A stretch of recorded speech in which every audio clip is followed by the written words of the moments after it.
அஸ்ஸலாமு அலைக்கும்.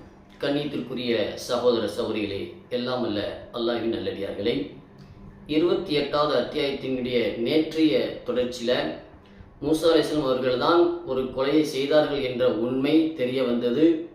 அது பிறவனுடைய ஆட்களுக்கும் தெரிய வந்தது.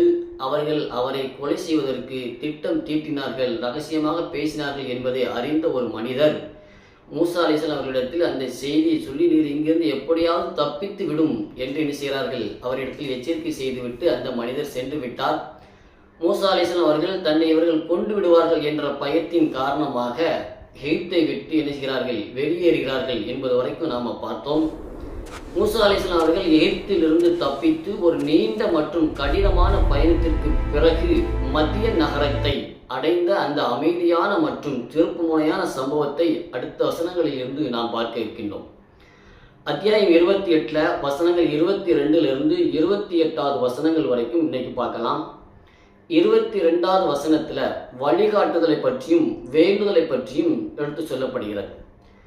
எகிப்தை விட்டு வெளியேறிய மூசா அலைஹிஸ்ஸலாம் அவங்க மத்திய நகரை நோக்கி சென்ற போது இறைவனிடத்தில் இவ்வாறு பிரார்த்தனை செய்கிறார்கள்.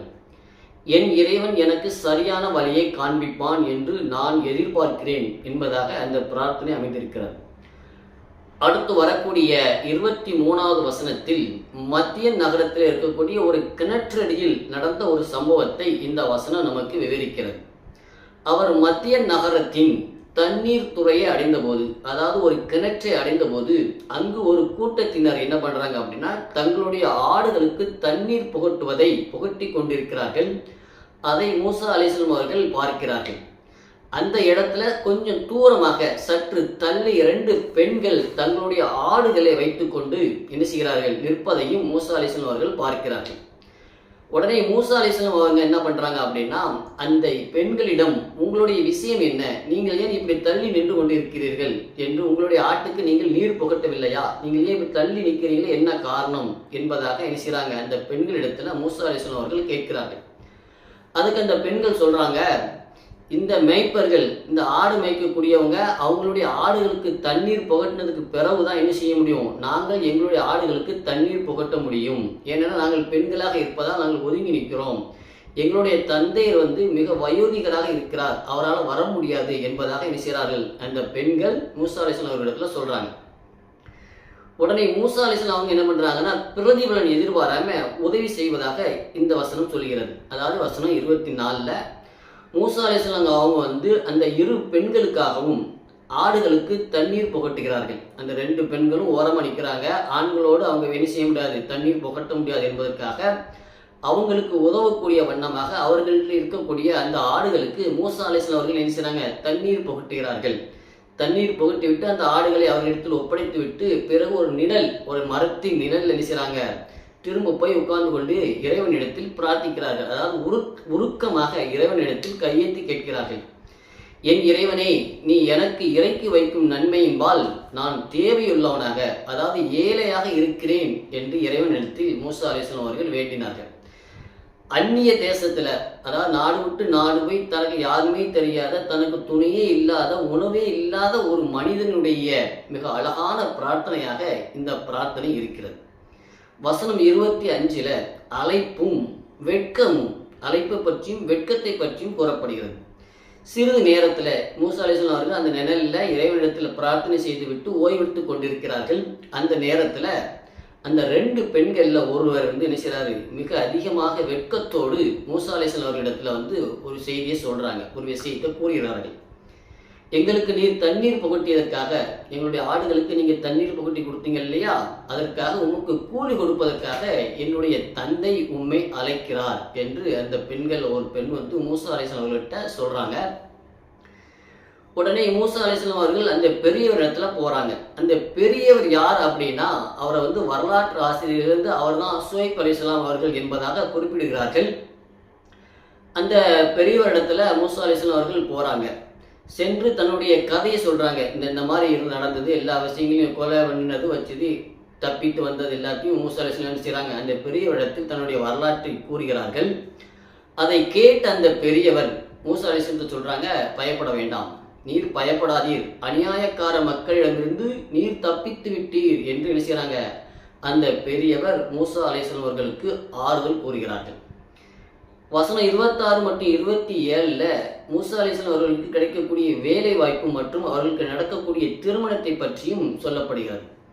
அந்த பெண்கள்ல ஒருவர் தன்னுடைய தந்தையிடம், தந்தையே, இவரை வேலைக்கு வைத்துக் கொள்ளுங்கள், நிச்சயமாக நீர் வேலைக்கு அமர்த்துபவர்களில் இவரே சிறந்தவர்.